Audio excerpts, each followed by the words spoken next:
Oi pessoal, se tu chegou aqui nesse vídeo, esse é o vídeo 2 de uma conversa, um bate-papo muito legal que a gente está fazendo com a Mariana Bokel, que é psicóloga e professora da UFSPA, isso? Isso. E a gente está conversando sobre violência de gênero, basicamente. Então, se tu chegou nesse, tu pode voltar lá e no nosso vídeo 1.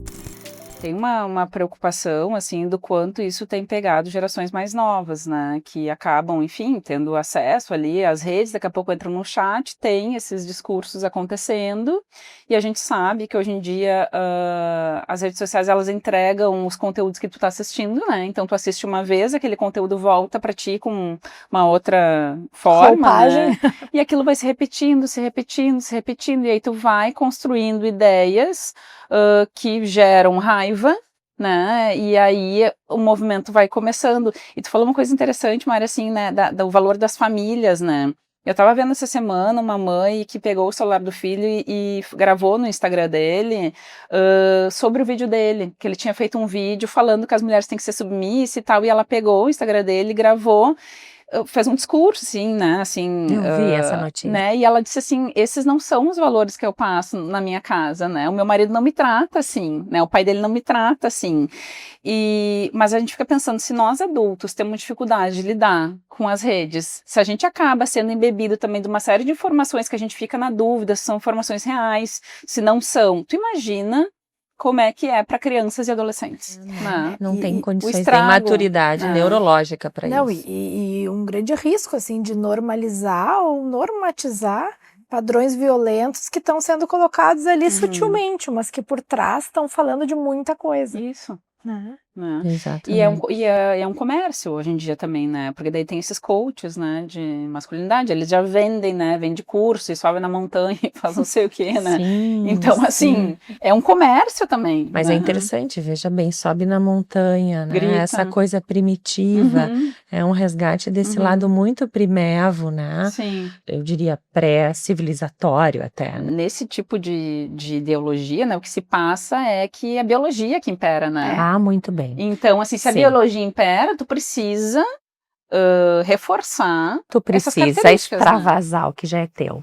Sim. E os homens das pesquisas que nós conduzimos na universidade, nós temos grupos psicoeducativos para os homens acusados de violência, né, vinculado ao fórum, a violência doméstica e a Lei Maria da Penha. E eles trazem dois grandes discursos, né? O biologizante está no DNA, a nossa diferença e a maternidade como intrínseca à mulher e a virilidade, o poder e a força como ao homem. E outra questão também que casa com isso é o discurso religioso. Está na Bíblia ou está, enfim, né, em determinados livros religiosos, como se isso estivesse lá fora e eu só tenho que seguir. Uma prescrição. Então, exatamente, é uma prescrição. É algo que está fora de mim, né? E o que não é minha responsabilidade. Não é minha responsabilidade. E o que a gente entende como essencial para esses processos? É começar a introduzir processos reflexivos. Nós construímos a sociedade que vivemos. E isso deve começar em casa, nas escolas. E a própria construção social que trouxe, né, o que é de cada gênero. Isso é uma construção, não é algo biológico. Sim. Né? Foi uma interpretação, uma construção realizada a partir. Né? A desigualdade veio pela essa interpretação da diferença de forma equivocada. E essa interpretação da diferença, além de colocar absolutamente em risco e numa posição opressora e matar as mulheres, que é o que a gente começou, isso não tem nenhuma dúvida. Ela também subtrai características essencialmente humanas dos homens, como, por exemplo, o exercício pleno e genuíno da paternidade. Do cuidado. Nós temos, né, como diretrizes internacionais das Nações Unidas, da OMS, para combater a violência de gênero, ajudar que os homens assumam a sua paternidade, ajudar não, forçar, né? E culturalmente ajudar, né? Culturalmente ajudar que os homens assumam a posição de pai numa posição de igualdade com a mãe. A minha dissertação de mestrado estudou a política de saúde do homem e a gente trabalhou essa transição, né, de uma paternidade responsável, que era responsável pela provisão, pelo financeiro, para uma paternidade participativa. E Ótimo. nessa participação, inclusive, trazendo os homens para cuidarem da sua saúde no momento que eles entram nessa dinâmica de cuidado, o que a gente ainda percebe pouco ativa nos serviços de saúde, né? Esse Sim. olhar para o homem, né? Os próprios espaços de saúde precisam ser reinventados para que possam ser convidativos, e a paternidade como essa via de acesso transformadora. Muito importante. E eu acho tão interessante a gente estar falando nisso, cuidado com a saúde, na verdade é a possibilitar e ser fomentado numa sociedade que o homem olhe para si. Quando esse homem consegue olhar para si, desde a sua saúde, aí vamos lá, biopsicossocial, ele consegue construir uma identidade mais sólida, que não fica pautada nas regras externas da virilidade, como mandatos, né? Enquanto a gente tiver a construção da identidade por mandatos, se a gente começa a repensar esses mandatos, a gente tira a identidade. Então, vem todo um movimento, né, absolutamente desamparado de identidade que precisa resgatar. Então, vem toda essa situação grave que a gente vê nas redes, dos red pills, dos incels, né, que tem uma necessidade enorme da validação daquele grupo e do abuso e uso do poder para a construção da própria identidade. Sim. Então é um caminho que vai costurando com o outro, e o quanto a gente tem que estar nessas pontas, né? Enquanto sociedade, aí entra assim, tá, mas na minha família não é assim. Eu não tenho controle sobre as redes, né? E realmente nós não temos controle sobre as redes. A gente pode ter controle sobre os usos dos nossos filhos, né, nas redes, mas o que vai acontecer ali tem também um limite, isso, né? Bom, eu posso tirar totalmente? Pode. Como vai ser isso também é difícil hoje em dia. Mas que a gente possa garantir, além de um controle, supervisão parental, é óbvio, garantir que esse espaço dentro de casa seja um espaço aberto para essa construção identitária mais sólida, mais humanizada, de autocuidado e de cuidado do outro. E leis, né, que protejam nesse sentido. Isso, sem que dúvida. A Jamile falou no início, né? Sem dúvida. São muitas frentes, né, da violência. Ela tem muitas frentes para dar conta, e uma delas é institucional, assim, né? São essas regras, assim, que nos amparam. São essenciais, porque a gente precisa de uma borda na sociedade para saber o que é certo e o que é errado. A gente pode trabalhar com prevenção, mas a gente precisa de uma intervenção quando a situação já está posta. São caminhos que, né, se relacionam. E eu entendo que a gente não deva voltar atrás e atuar na proibição, mas de auxiliar a pensar as novas gerações como fazer um uso saudável. O que entender como sinal de risco. Né? Eu vou aproveitar teu gancho para falar um pouco. Tu falou também uma hora sobre a educação à sexualidade, né? E que a gente está muito frágil nesse sentido. E o que tu falou tem a ver com o que tem se falado agora de letramento midiático, né, que deveria estar sendo oportunizado para crianças e adolescentes na escola, porque eles estão crescendo nessa geração, né? E o que é o letramento midiático, né? Ele é toda uma aprendizagem para ti ver se a informação que tu está acessando, ela é verdadeira, ela não é verdadeira, se ela contém sinais, né, características de uma coerção, de uma violência, onde buscar informação de qualidade. Como quebrar esses ciclos violentos que se perpetuam sutilmente nas entrelinhas. Então, assim, o letramento midiático, ele trabalha todo nesse sentido de fazer com que as crianças, né, os adolescentes, eles tenham uma maior consciência do que eles estão acessando, e eles consigam também se proteger nesse sentido, assim, e alertar também colegas, né, alertar pessoas próximas, assim, também, né. Mas, assim, é um movimento institucional, de novo, né? E que a gente tem muitas barreiras, porque se entende que a educação à sexualidade é falar sobre sexo e ensinar sobre sexo, né? Quando, na verdade, a sexualidade é um conceito extremamente amplo, né? É sobre relações, é sobre relações saudáveis, é sobre, que nem tu falou assim, autocuidado da minha saúde. Não é só sobre sexo, também tem as práticas sexuais, né? Mas é sobre relações no geral. Mariana, a gente acho que vem trazendo assim processos que precisam ser aprendidos e outros reaprendidos, né? E o exercício de reaprender é ainda mais complexo, porque tem que desfazer algumas crenças e algumas ideias que limitam. Nesse sentido, o que vem sendo construído acerca de políticas públicas e legislação que possa nos ajudar, nos auxiliar nesse movimento? Existe um movimento, né, principalmente nesse século bem grande, desde o início do século com a Maria da Penha, depois, né, outras legislações com relação à violência contra a criança e adolescente, 2015 a lei do feminicídio, e mais recentemente outras legislações. Mas o que os dados específicos, por exemplo, de feminicídio nos mostram é que uma média de 87 no Brasil e 95% no Rio Grande do Sul dessas mulheres que foram mortas não tinham medida protetiva. Eu acho esse um dado muito alarmante, né? Ou seja, elas não estavam amparadas pelo que se prevê na legislação. A gente precisa ainda de políticas públicas e da própria segurança, né, em termos do Estado e da nação, que possa dar conta. Esses dados também demonstram que a maior índice de mortes, né, por violência é no interior, onde muitas vezes nós não temos nenhuma delegacia da mulher, né? Então fica difícil, né, quando não há com quem contar, porque são situações tão delicadas e que a gente tem que compreender que essa mulher, ela corre risco, né? Ela corre um grande risco e por isso que demora para denunciar. E quando não há uma delegacia especializada ou mesmo quando há, né, ainda não chega, é muito complicado. Nós temos que evoluir muito enquanto país, enquanto legislação. Enquanto isso, né, eu acho que cabe a nós, enquanto sociedade, entendermos que em briga de marido e mulher, sim, se mete a colher.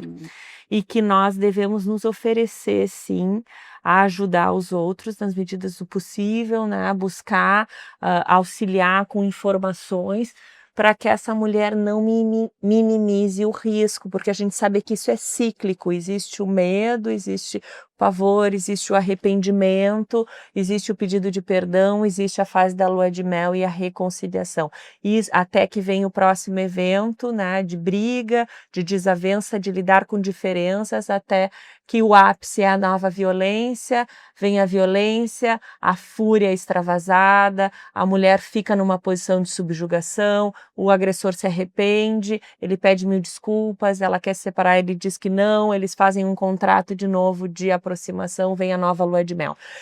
Isso é um ciclo e a gente tem que ajudar que as mulheres entendam que é cíclico, isso vai e vem, né? E que não acreditem que sozinhos esses homens vão conseguir resolver, né, esse problema e que precisa de ajuda. De novo, né, os homens precisam de ajuda.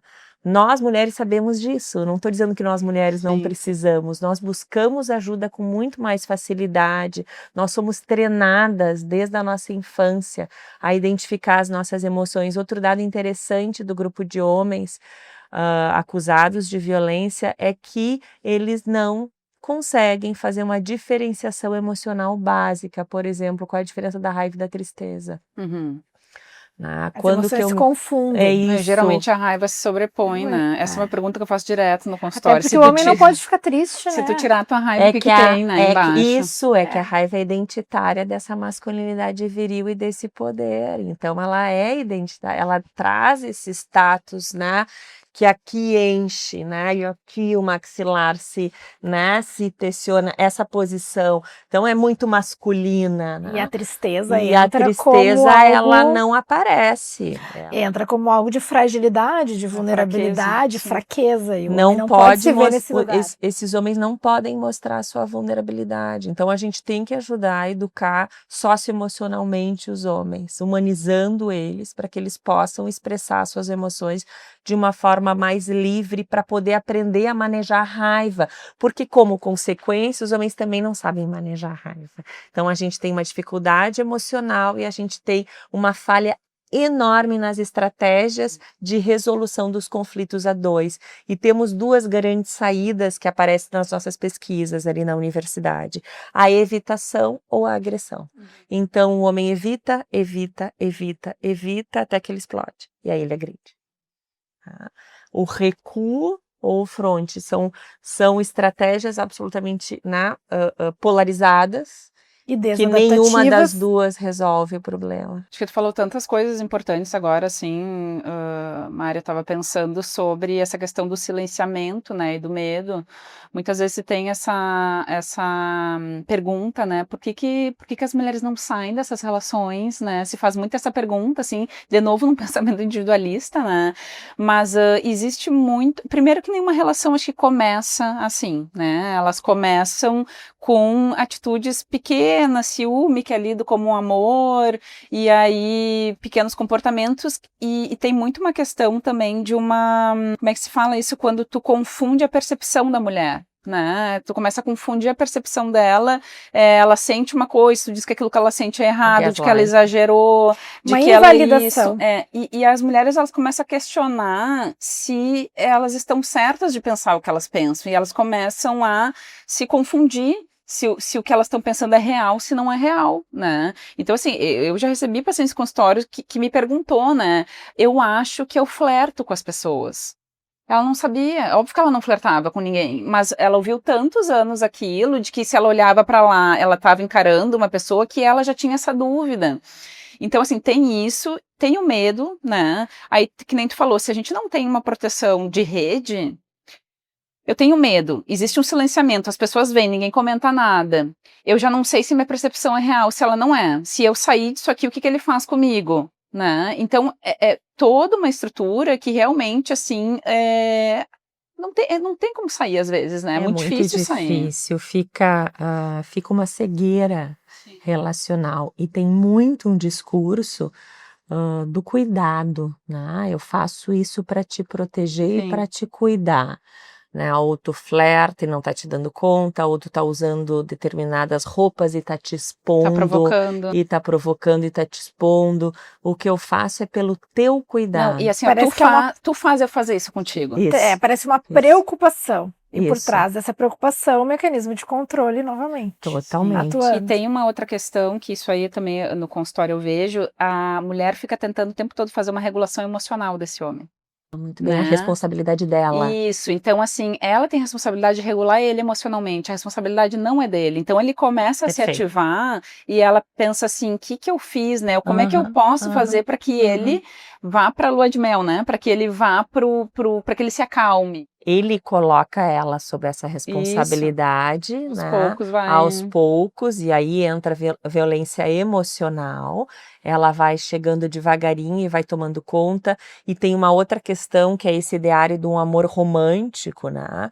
Em que da simbiose, que o casal se basta. Então o isolamento com a rede ela tem um papel fundamental, os amigos, a sociedade, eles são muito importantes porque eles são reguladores sociais, né? Nos ajudam a entender aquilo que se passou, aquilo que não foi legal. É muito importante circular em outros ambientes, com as famílias, né? Com pessoas que a gente tem intimidade. Sim, porque essas relações vão estreitando a rede, né? E aí tu tem muitos muros. E vai os dois se limitando, bastam. Vai limitando. Isso. E relações muito simbióticas que vivem um para o outro e o outro para um. E muito se aprendeu ao longo da história, dos contos, da literatura, que isso era um verdadeiro amor, né? Até que a morte separa. Isso, exatamente. E eu fiquei pensando como trabalhar, por exemplo, numa situação de caos, que foi a pandemia, em que a gente ficou confinado. De alguma forma, confinado, restrito, como fazer ventilar e circular essa outra... Que provavelmente piorou ainda mais essa questão da rede, né? Muito bom. E recentemente a gente aqui no Rio Grande do Sul viveu isso na enchente, né? Onde famílias tiveram que se aglutinar e as emoções ficaram muito mais emaranhadas. Como é que tu vê esses momentos, digamos assim, de crise como reforçadores. Muito importante isso que vocês estão trazendo, gurias, porque de fato essas situações de crise social, crises climáticas, pandêmicas, esse caos social, eles têm um resultado muito importante na violência contra as mulheres, em especial. Nós somos as que mais sofremos violência diante desse caos social. Ao longo da história temos dados, né, de furacão, tsunami, as mulheres, né, sempre sendo ranking, muita violência sexual também, e temos dados mais longitudinais de que há um aumento, sim, nos primeiros 6 meses, em função de um estresse mais agudo ali do momento, então um risco maior a vulnerabilidade para situações de violência. Claro que existe já algo anterior. Existe uma desigualdade, existe uma sociedade que já tem a violência doméstica como uma questão anterior. Isso intensifica no momento de crise. Então, a gente tem no primeiro momento, os primeiros 6 meses, esse estresse agudo. Depois dos 6 meses aos 2 anos, a gente tem uma tentativa de acomodação, mas muitas vezes não é como a gente imaginava, e a gente sabe que a gente vive num país de alta corrupção e que as coisas não são como elas deveriam ser e acabam sendo muito morosas na reorganização da vida, e há uma diferença muito grande também de alguns conseguirem reorganizar a vida de acordo com o nível socioeconômico e de acesso e de privilégios. Então são situações que vão vulnerabilizando. Além disso, lá no estresse agudo é muito comum o abuso de substâncias para poder lidar com aquele momento. A gente teve um altíssimo índice de alcoolismo, por exemplo, já desde a pandemia, depois da enchente aumentou, e isso tem estudos que mostram que vai num ápice, num pico de pelo menos uns 2 anos, tá? A gente está vivendo aí, né, entrando no 2º ano da enchente, que foi em 24, e da pandemia, quando estava saindo da pandemia já veio enchente. Então, é uma sobreposição de situações que a gente não pode desconsiderar. Além disso, ao longo do tempo, aquele estresse e a forma como se lidou com aquele estresse agudo e a violência naquele momento também é modelagem para as crianças, da desorganização, do desamparo e do caos coletivo externo e interno das famílias. Sim, porque ficaram o tempo todo junto, exato, né? Não tiveram a proteção da escola, a proteção de outros ambientes que elas podem circular. E daqui um pouco a gente vai ter aquela adolescente que presenciou e testemunhou situações em 2, 3, 4 anos se relacionando com alguém que reproduz aquela situação. Então, realmente é uma situação mais complexa. Sim. E que é mais um fator muito importante a ser considerado nesse contexto da violência, né, doméstica, da violência de gênero que a gente está vivendo agora. O papo tá muito legal, a gente vai entrando numa seara atrás da outra e costurando esses temas. E agradecer muito, Mariana, a tua presença, a tua participação, e te dizer que tu traz muitas questões pra gente seguir pensando e o Consentir trabalhando nesse aprofundamento. Sim, já nos deu ideias para próximos bate-papos e próximos vídeos também. Ótimo, eu agradeço o convite. Eu acho que sempre desacomoda e acomoda um pouquinho cada vez que a gente faz esses diálogos, e eu fico bastante feliz e muito grata pelo convite. Obrigada, gurias, e parabéns pelo Consentir. Acho que é um espaço riquíssimo que vai trazer, né, muita diferença na vida das pessoas. Obrigada, Mari. Obrigada. Nós que agradecemos, e com certeza o pessoal aí vai curtir, compartilhar, e a gente segue pensando. Acho que essa é a nossa aposta. Curtir, compartilhar e aprender muito também. Isso. E colocar ali também suas inquietações para que a gente possa seguir aquecendo essa discussão que é tão rica e tão importante.